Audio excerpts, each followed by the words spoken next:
Hello दोस्तों। Welcome to Nalanda academy. Nalanda academy में आपका बहुत बहुत स्वागत है। आज हम आपके लिए लेकर आए हैं 1500 एमसीक्यू सीरीज का अगला पार्ट। और ये पार्ट हमारा ऐतिहासिक बैकग्राउंड यानी ऐतिहासिक पृष्ठभूमि का लास्ट चैप्टर है या लास्ट सीरीज है। इसके बाद कल से हम संविधान सभा पे आ जाएंगे। और दोस्तों, यदि आपने अब तक हमारे चैनल को सब्सक्राइब नहीं किया है तो इसे सब्सक्राइब कर दें और साथ ही इसके बेल आइकन को भी दबा दें, ताकि जो भी नोटिफिकेशन आपको जो भी वीडियो डाली जाए उसका नोटिफिकेशन आपको तुरंत प्राप्त हो जाए।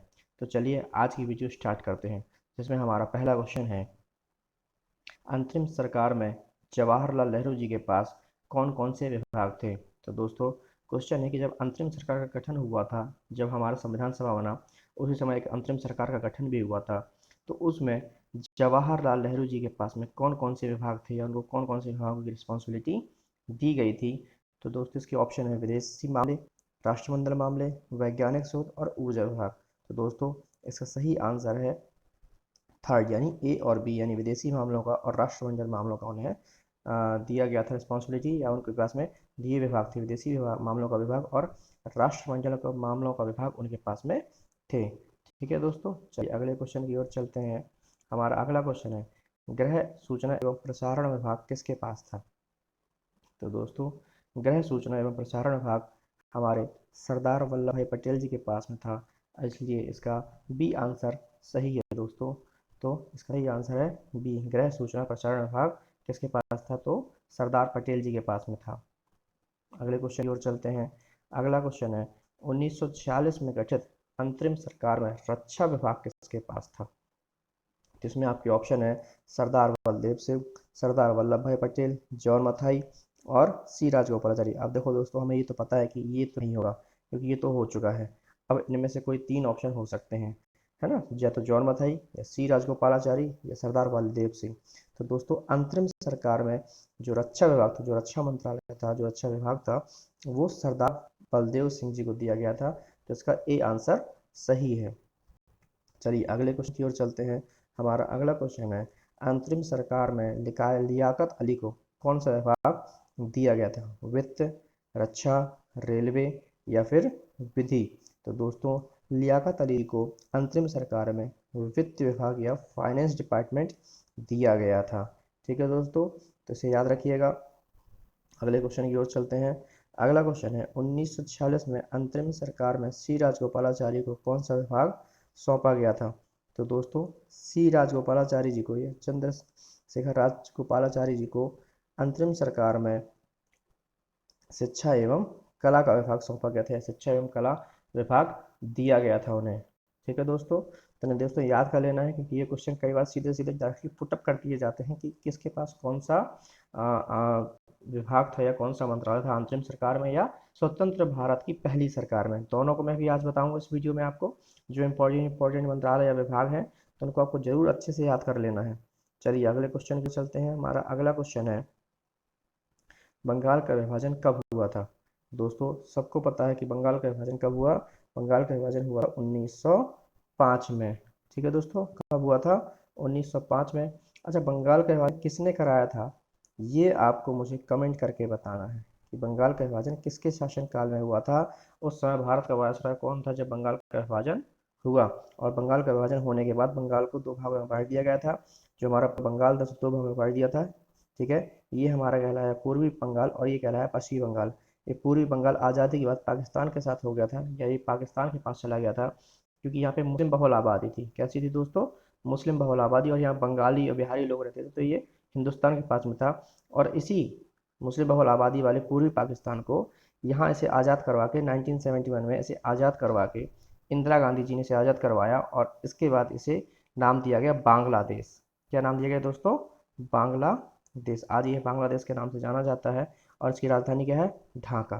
ठीक है दोस्तों, चलिए अगले क्वेश्चन की ओर चलते हैं। हमारा अगला क्वेश्चन है, अंतरिम सरकार में रेलवे एवं परिवहन विभाग की जिम्मेदारी किसे सौंपी गई थी। तो अंतरिम सरकार में रेलवे एवं परिवहन विभाग की जिम्मेदारी आसिफ अली, जगजीवन राम, जोगेंद्र नाथ मंडल या डॉक्टर राजेंद्र प्रसाद, इनमें से किसे सौंपी गई थी। तो दोस्तों, इसका ए आंसर सही है, आसिफ अली। आसिफ अली जी को अंतरिम सरकार में रेलवे एवं परिवहन विभाग की जिम्मेदारी सौंपी गई थी। अगले क्वेश्चन की ओर चलते हैं। हमारा अगला क्वेश्चन है, भारत में बजट पेश करने की व्यवस्था की शुरुआत कब से हुई? तो दोस्तों, भारत में सबसे पहली बार बजट कब पेश किया गया? 1919 में, 1935 में, 1960 में या फिर 1885 में? तो दोस्तों, भारत में सबसे पहले बजट पेश किया गया था 1860 में, यानी ब्रिटिश शासनकाल में, जब हमारे देश में ईस्ट इंडिया कंपनी का शासन समाप्त हो चुका है और इसके बाद इस जो हमारा कंपनी का शासन है सीधे क्राउन के हाथों में चला गया है। किसके हाथों में? सीधे क्राउन या फिर सम्राट के हाथों में जा चुका है 1858 में। और उसके बाद क्योंकि उन्होंने कहा था कि अब हम भारत के शासन को या भारत के कानून को अच्छा बनाने आए हैं और उसे अच्छा करने के लिए आए हैं, तब इन्होंने यहाँ पे 1860 में भारत के लिए एक बजट पास करने स्टार्ट किया या भारत के लिए एक बजट लाना स्टार्ट कर दिया। और सबसे पहला बजट भारत में कौन लेके आए थे? तो दोस्तों, सबसे पहला बजट भारत में लेके आए थे जेम्स विल्सन। कौन लेकर आए थे दोस्तों? James Wilson. ये क्वेश्चन आया हुआ है कई बार दोस्तों, तो उसको अच्छे से याद कर लेंगे। 1860 में आया था और कौन लेकर आया था? तो जेम्स विल्सन लेकर आए थे। अगले क्वेश्चन की ओर चलते हैं। हमारा अगला क्वेश्चन है, भारतीय राष्ट्रीय कांग्रेस की स्थापना कब हुई थी? तो दोस्तों, ये तो सबको पता है कि भारतीय राष्ट्रीय कांग्रेस यानी इंडियन नेशनल कांग्रेस या फिर कह सकते हैं आईएनसी, है ना। तो इंडियन नेशनल कांग्रेस की स्थापना कब हुई थी? तो दोस्तों, इंडियन नेशनल कांग्रेस की स्थापना हुई थी 1885 या 1885 में। तो इसका सी आंसर सही है दोस्तों। चलिए अगले क्वेश्चन की ओर चलते हैं। हमारा अगला क्वेश्चन है, भारतीय राष्ट्रीय कांग्रेस की स्थापना किसने की थी? अब दोस्तों, हमने ये तो जान लिया कि जो हमारा इंडियन नेशनल कांग्रेस है, कि जो हमारा इंडियन नेशनल कांग्रेस है, इसकी स्थापना कब हुई? तो इसकी स्थापना हुई थी 1885 में। ठीक है दोस्तों, कब हुई थी? 1885 में। लेकिन अब क्वेश्चन पूछ रहा है कि किसने थी? दादा भाई नौरोजी, ए ओ ह्यूम, मोतीलाल नेहरू या फिर व्योमेश चंद्र बनर्जी? तो देखिए दोस्तों, उसकी स्थापना का श्रेय दिया जाता है ए ओ ह्यूम को। किसे दिया जाता है दोस्तों? ए ओ ह्यूम को। लेकिन जब इसका गठन हुआ था, उस समय पे 70 से ज़्यादा जो कांग्रेसी थे, जो बड़े बड़े नेता थे उस समय पे, जो नेता कहेंगे कांग्रेसी नहीं कहेंगे, जो बड़े बड़े नेता थे उस समय पे वहाँ पे आए हुए थे, बॉम्बे में इकट्ठा हुए थे, जहाँ पे इसका गठन किया जा रहा था, जिसमें दादा नौरोजी, भीमेश चंद्र बनर्जी, ये लोग भी उस सभा में शामिल थे। ठीक है दोस्तों, तो इसका आंसर लेकिन बी सही है, ए ओ ह्यूम, इनको इसका श्रेय दिया जाता है। ठीक है, चलिए अगले क्वेश्चन की ओर चलते हैं। तो अगला क्वेश्चन है, 1947 में स्वतंत्रता प्राप्ति के बाद शिक्षा मंत्रालय की कमान किसे सौंपी गई थी? देखिए दोस्तों, अब तक हमने जितने भी विभाग या मंत्रालय देखे, वो अंतरिम सरकार में देखे कि अंतरिम सरकार के समय किसे कौन सा पद या कौन सा विभाग दिया गया था। लेकिन अब हम बात करेंगे यहाँ से स्वतंत्रता प्राप्ति, यानी 1947 में हम स्वतंत्र हो गए। स्वतंत्र भारत में जो पहली सरकार बनी, इसके लिए दोस्तों अभी इलेक्शन नहीं हुए हैं। इलेक्शन हमारे पहले होते हैं 1952, 1952 में पहले लोकसभा चुनाव होते हैं। लेकिन उससे पहले जो 47 से 52 का जो बीच का पीरियड है, इस समय पे भी एक सरकार का गठन किया गया था ताकि देश चलाया जा सके। क्यों? क्योंकि अंग्रेज तो देश छोड़ के जा चुके हैं। अंग्रेज तो देश छोड़ के जा चुके हैं। अब देश का शासन व्यवस्था किसके हाथ में? हमारे हाथ में। तो देश की शासन व्यवस्था को चलाए रखने के लिए, उसके डोर को पकड़े रहने के लिए एक सरकार का गठन कर दिया गया था। उस सरकार में स्वतंत्रता प्राप्ति के बाद उस सरकार में शिक्षा मंत्रालय की कमान किसे सौंपी गई थी? तो दोस्तों, इसका सही आंसर है सी, मौलाना अब्दुल कलाम आज़ाद। मौलाना अब्दुल कलाम आज़ाद को स्वतंत्रता प्राप्ति के बाद शिक्षा मंत्रालय की कमान सौंपी गई थी। चलिए अगले क्वेश्चन की ओर चलते हैं। हमारा अगला क्वेश्चन है, जॉन मथाई को स्वतंत्रता प्राप्ति के पश्चात कौन सा मंत्रालय दिया गया है? दोस्तों, ये क्वेश्चन भी कई बार आया हुआ है और एक बार तो मुझसे भी गलत हो चुका है एग्जाम में ये। तो जॉन मथाई को कौन सा मंत्रालय सौंपा गया था? रेलवे, स्वास्थ्य, शिक्षा या फिर वित्त? तो दोस्तों, जॉन मथाई को स्वतंत्रता प्राप्ति के बाद रेलवे एवं परिवहन मंत्रालय दिया गया था। कौन सा दिया गया था दोस्तों? रेलवे एवं परिवहन मंत्रालय जॉन मथाई को दिया गया था। ठीक है दोस्तों, इस क्वेश्चन को अच्छे से याद रखना है और इसे आपको गलत नहीं करना है कि इन्हें कौन सा मंत्रालय दिया गया था। और बात कर दी हम वित्त मंत्रालय की, तो वित्त मंत्रालय दिया गया था आर के शमुगम सेठी को। किसको दिया गया था? आर के शमुगम सेठी को दिया गया था वित्त मंत्रालय। तो इसमें कंफ्यूजन नहीं होना है दोस्तों। ठीक है, ये सेठी साहब को दिया गया और जॉन मथाई को रेलवे एवं परिवहन मंत्रालय दिया गया है। चलिए अगले क्वेश्चन की ओर चलते हैं।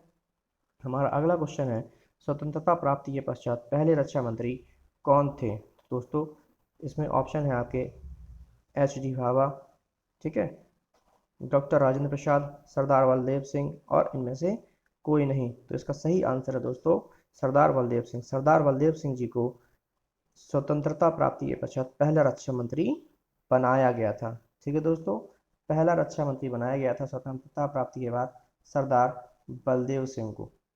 ठीक है दोस्तों, चलिए अगले क्वेश्चन की ओर चलते हैं। तो हमारा अगला क्वेश्चन है, भीमराव अंबेडकर जी को स्वतंत्रता प्राप्ति के पश्चात कौन सा मंत्री बनाया गया था। दोस्तों ये तो सबको पता है कि भीमराव अंबेडकर जी को कौन सा मंत्री बनाया जा सकता है, कौन सा मंत्री बनाया जाना चाहिए, क्योंकि इन्होंने संविधान का प्रारूप तैयार किया था, इन्होंने संविधान का एक प्रारूप तैयार किया था। तो इस कारण से इन्हें कौन सा मंत्री बनाया गया, तो दोस्तों इन्हें बनाया गया था विधि मंत्री यानी कानून मंत्री बनाया गया था डॉक्टर भीमराव अंबेडकर को स्वतंत्रता प्राप्ति के पश्चात। ठीक है दोस्तों, तो इसका ए ऑप्शन सही है। अगले क्वेश्चन की ओर चलते हैं। स्वतंत्रता भारतीय स्वतंत्रता अध्यादेश को ब्रिटिश संसद में कब पेश किया गया। दोस्तों ये क्वेश्चन भी आ चुका है यूपी के एग्जाम्स में, तो उसको अच्छे से रखना कि भारतीय स्वतंत्रता अध्यादेश ब्रिटिश संसद में कब पेश किया गया। तो देखिए दोस्तों, इसका सही ऑप्शन है सी। जो भारतीय स्वतंत्रता अध्यादेश है उसे 4 जुलाई 1947 को, 4 जुलाई 1947 को ब्रिटिश संसद में पेश किया गया था। और इसके बाद 18 जुलाई इसके बाद 18 जुलाई 1947 को इसे वहाँ के राजा से संस्तुति मिल जाती है, राजा की परमिशन मिल जाती है। और इसके बाद 15 अगस्त 1947 को इसे लागू कर दिया गया, हमारा देश आज़ाद हो जाता। तो स्वतंत्रता प्राप्ति का जो भारत को आज़ाद करने का जो अध्यादेश था वो संसद में लाया गया 4 जुलाई 1947 को, जिसे राजा की परमिशन, जैसे आज हम राष्ट्रपति से परमिशन दिलाते हैं, राष्ट्रपति की संस्तुति आवश्यक होती है किसी भी अध्यादेश के लिए, उससे कानून बनने के लिए, उसी प्रकार से उस समय राजा की होती थी। तो 18 जुलाई 1947 को राजशाही जो संस्तुति है उससे प्राप्त हो जाती है। और उसके बाद 15 अगस्त 1947 यानी 14-15 अगस्त की जो रात है उस दिन हमारा देश आज़ाद कर दिया जाता है। ठीक है दोस्तों, तो इसका सही ऑप्शन हो गया हमारा, इसका सही ऑप्शन है हमारा सी। ठीक है दोस्तों, इसका सही ऑप्शन कौन सा है, सी। चलिए अगले क्वेश्चन की ओर चलते हैं। हमारा अगला क्वेश्चन है, ढाका में मुस्लिम लीग की स्थापना कब हुआ, किसने की थी। आपके ऑप्शन है 1906 में नवाब आबा खां, 1906 में मोहम्मद अली जिन्ना, 1906 में ही नवाब ख्वाजा सलीमुल्ला, या 1906 में मोहम्मद अली जिन्ना। तो दोस्तों इसका सही आंसर है सी, नवाब ख्वाजा सलीमुल्ला। इन्होंने ही 1906 में ढाका में ऑल इंडिया मुस्लिम लीग, क्या दोस्तों, ऑल इंडिया मुस्लिम लीग की स्थापना की थी, जिसे 1906 में बनाया गया था। और 1947 दिसंबर 1947 में इसे डिजॉल्व कर दिया गया, इसे ख़त्म कर दिया गया। दिसंबर 1947 में इसे ख़त्म कर दिया गया था। और उसके बाद फिर पाकिस्तान में मुस्लिम लीग बनी।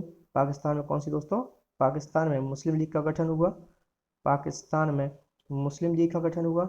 जबकि बांग्लादेश में आवामी लीग का गठन हुआ। इसके बाद जब ये ख़त्म हो गया, हमारा देश आज़ाद हो जाता है, तो आज़ादी के साथ ही मुस्लिम लीग को ख़त्म कर दिया जाता है। और पाकिस्तान में मुस्लिम लीग, बांग्लादेश में आवामी लीग तथा इंडिया में इंडियन यूनियन मुस्लिम लीग का गठन किया जाता है। ठीक है दोस्तों, तो इस प्रकार से 3 अलग अलग मुस्लिम लीग की शाखाएं बन जाती हैं और उसे खत्म कर दिया जाता है। तो इसका सही आंसर था 1906 नवाब ख्वाजा सलीमुल्ला, इनके द्वारा ढाका में मुस्लिम लीग की या ऑल इंडिया मुस्लिम लीग की स्थापना की गई थी। चलिए अगले क्वेश्चन की ओर चलते हैं। हमारा अगला क्वेश्चन है, अंतरिम सरकार में वायसराय की कार्यकारी परिषद के उपाध्यक्ष कौन थे। तो दोस्तों आपके ऑप्शन है राजेंद्र प्रसाद, वल्लभ भाई पटेल, पंडित नेहरू, इनमें से कोई नहीं।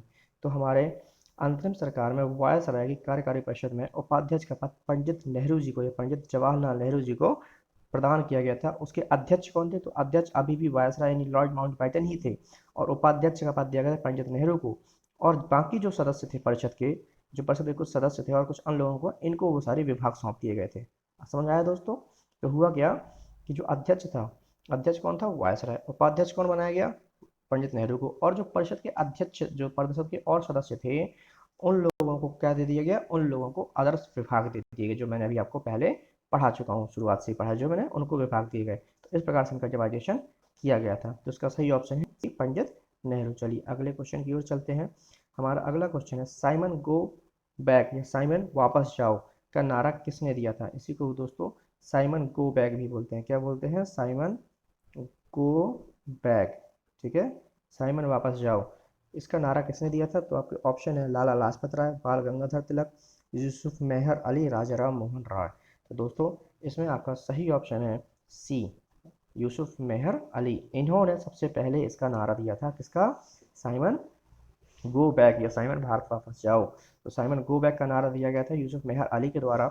और जब ये नारा दिया गया, क्योंकि इसके पीछे रीजन क्या था, तो इसके पीछे रीजन था कि जो साइमन कमीशन भारत आया था, जो 1927 में भारत आया था और 1930 में उसने अपनी रिपोर्ट सौंपी थी, इसके सारे सदस्य क्या थे? तो इसके सारे सदस्य यूरोपीय थे या सारे के सारे सदस्य ब्रिटिशर्स थे। इस कारण से इसका विरोध किया जा रहा था और इस विरोध को बड़े ढंग से करने के लिए लाला लाजपत राय जी क्या थे? लाला लाजपत राय जी ने एक बड़ी संख्या में विरोध प्रकट करने के लिए काफ़ी बड़ा जुलूस निकाला, जिस ताकि ज़्यादा बड़े लेवल पे सब ब्रिटिश सरकार का विरोध किया जा सके और उनको हटाने के लिए, फिर उस जुलूस को हटाने के लिए, खत्म करने के लिए ब्रिटिश पुलिस ने लाठीचार्ज कर दी और उस लाठीचार्ज में गंभीर रूप से घायल होने के कारण लाला लाजपत राय जी की मृत्यु हो जाती है। तो ये क्वेश्चन आता है कि साइमन कमीशन के जुलूस के समय किस भारतीय नेता की या किस भारतीय की लाठियों से मार मार कर हत्या कर दी गई थी या किसकी हत्या हो गई थी?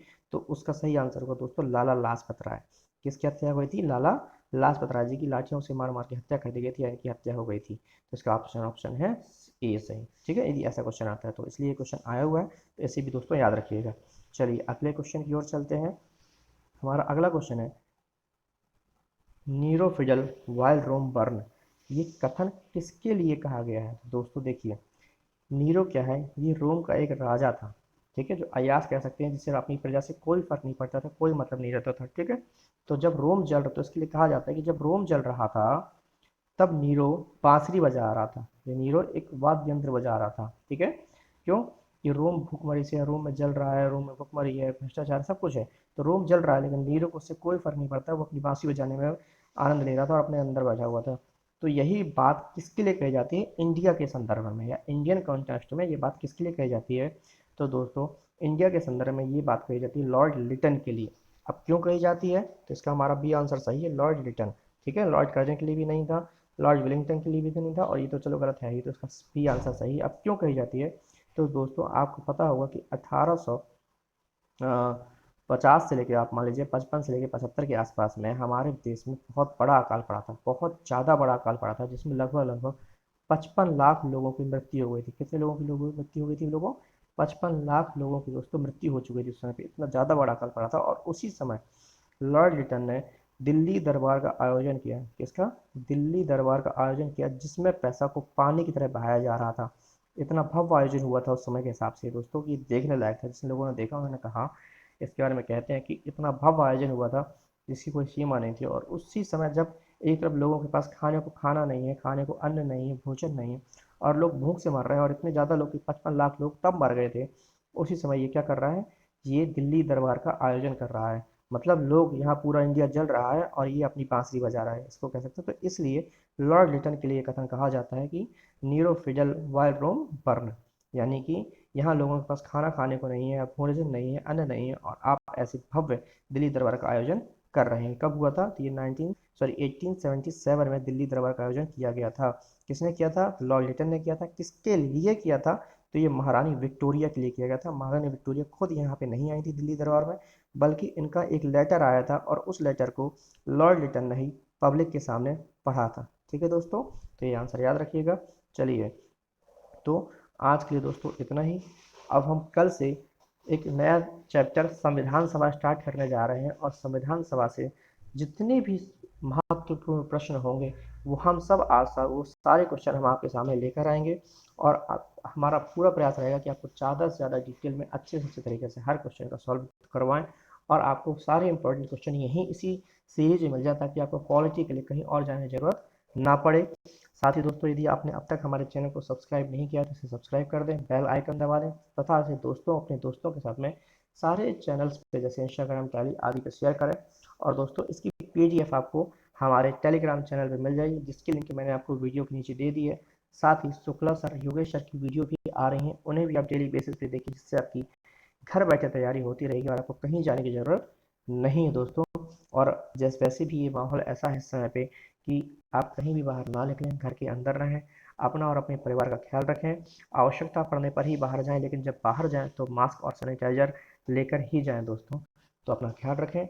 हम कल फिर मिलते हैं एक नए चैप्टर के साथ, जिसमें संविधान सभा होगा, उससे संबंधित सारे क्वेश्चन हम डिस्कस करेंगे, और उनसे रिलेटेड अदर जानकारी भी मैं आपको प्रोवाइड कराऊंगा। धन्यवाद दोस्तों, कल मिलते हैं। Thank you.